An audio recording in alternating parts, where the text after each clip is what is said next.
കുചേലവൃത്തം വഞ്ചിപ്പാട്ടിലെ കുറച്ച് വരികളാണിത്. ഇത് കേൾക്കുമ്പോൾ തന്നെ നമുക്ക് തോന്നുക കുചേലനും കൃഷ്ണനും തമ്മിലുള്ള സമാഗമ രംഗങ്ങളാണ്.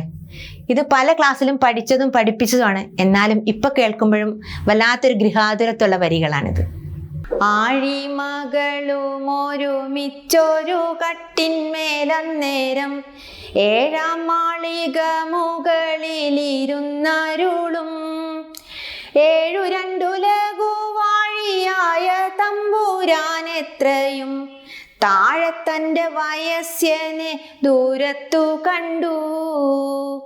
കണ്ടാൽ എത്ര കഷ്ടം, എത്രയും മൂഷിഞ്ഞ ജീർണ വസ്ത്രം കൊണ്ടു തറ്റുടുത്തിട്ടുത്തരീയവുമിട്ട് മുണ്ടിൽ പൊതിഞ്ഞ പോതിയും മുഖ്യമായ പുസ്തകവും രണ്ടും കൂടി കക്ഷത്തിങ്കലിടുക്കിക്കൊണ്ട് ഭദ്രമായ ഭസ്മവും ധരിച്ചു നമസ്കാര കീണ മുദ്രയും മുഖരമായ പൊളിക്കുടയും രുദ്രാക്ഷമാലയുമേന്തി നാമകീർത്തനവും ചെയ്തു ചിദ്രൂപത്തിങ്കലുറച്ചു ചെഞ്ചമ്മേ ചെല്ലും.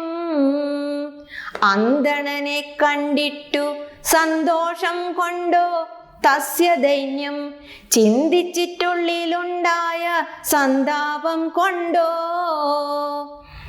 എന്തുകൊണ്ടോ ശൗരി കണ്ണുനീരണിഞ്ഞു ധീരനായ ചെന്താമര കണ്ണനുണ്ടോ കരഞ്ഞിട്ടുള്ളൂ. എന്തുകൊണ്ടോ ശൗരി കണ്ണുനീരണിഞ്ഞു ധീരനായ ചെന്താമര കണ്ണനുണ്ടോ കരഞ്ഞിട്ടുള്ളൂ.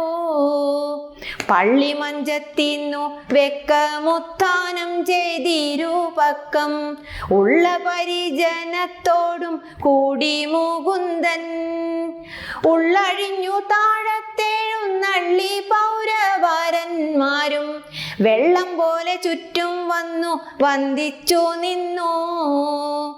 പാരാവാര കൽപ്പ പരിവാരത്തോടു കൂടി ഭക്ത പാരായണനായ നാരായണനാശ്ചര്യം പാരാതെ ചെന്നെതിരേറ്റു കുചേലനെ ദീനതയാ പാരവശ്യമേറ്റം മറ്റൊരീശ്വരനുണ്ടോ. മാറത്തെ വിയർപ്പു വെള്ളം കൊണ്ടു നാറും സതീർത്ഥ്യനെ മാറത്തുണ്മയോടു ചേർത്തു ഗാഠം പുണർന്നു. മാറത്തെ വിയർപ്പു വെള്ളം കൊണ്ടു നാറും സതീർത്ഥ്യനെ മാറത്തുണ്മയോടു ചേർത്തു ഗാഠം പുണർന്നു. കൂറുമൂലം തൃക്കൈ കൊണ്ടു കൈപിടിച്ചു കൊണ്ടുവരി കേറിക്കൊണ്ടു ലക്ഷ്മി തൽപ്പത്തിന്മേലിരുത്തി. കൂറുമൂലം തൃക്കൈ കൊണ്ടു കൈപിടിച്ചു കൊണ്ടുവരി കേറിക്കൊണ്ടു ലക്ഷ്മി തൽപ്പത്തിന്മേലിരുത്തി.